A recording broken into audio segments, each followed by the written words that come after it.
Hello, my name is Jacqueline Gonzalez, and this is my Week 10 UDL assignment.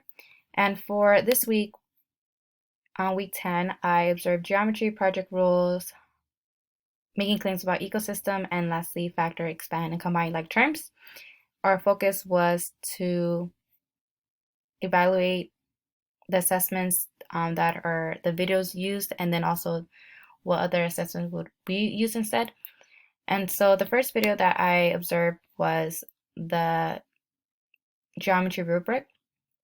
And this one, the classroom didn't focus on necessarily on material, but they focused on de-breaking the rubric and understanding the expectations of their project. What I found interesting that this teacher did was first, she had all her students depict a rubric and give an example of what a perfect score would look like for each section of the rubric.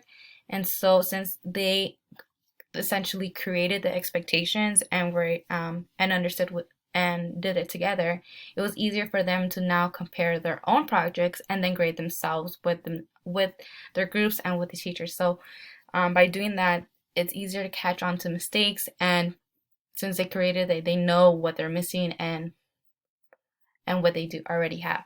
Also, I thought this was a perfect opportunity for the teacher to walk around, make observations, and check where her students are and evaluate whether or not what misconceptions her students had about the expectations and whether or not they will need more time. So even though this wasn't necessarily a content, they were still able to see where they were at and what kind of misconceptions they had. The next two videos, I thought those were pretty interesting. For the first one was factor, expand, and combine like terms. What I thought was very interesting about this classroom was that, well, for the second and third one was before the teacher started the lesson, they first talked about key terms and vocabulary words and really depict the learning objective. The learning objective for this one, for the video 2, was to students will be able to apply properties of operation or to simplify linear expression with rational coefficients. The teacher again debunked the learning objective and explained what it means to be a coefficient and a constant. And then before, again, they had another activity and they had to categorize the different forms of expressions they had. So they had to understand the difference between x, x squared, y, and y squared. So in here you see the students had various expressions and they had to categorize them in different groups. And on here on the chart, they had a table explaining, and they had to decide whether or not they were in the correct box.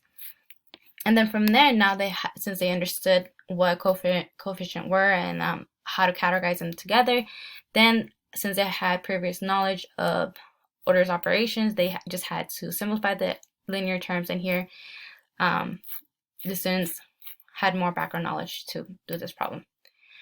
The last video, I thought this teacher had an interesting approach. The objective was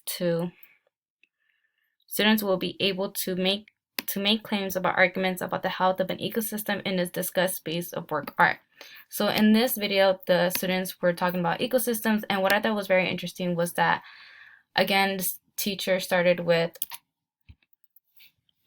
the key terms and then talked about the lesson. I thought it was very interesting because the students, when they were arguing about whether an ecosystem was balanced or unbalanced, they were starting to use the vocab terms correctly and actually use that in their language. And so I thought that was a really great way for them to check their understanding, and that the fact that the teacher you just used the simple picture to really capture the difference between the small details of small animals like a snail versus a large snake. So I thought her method was very interesting, and everybody had something to contribute, since they just focus on the picture itself.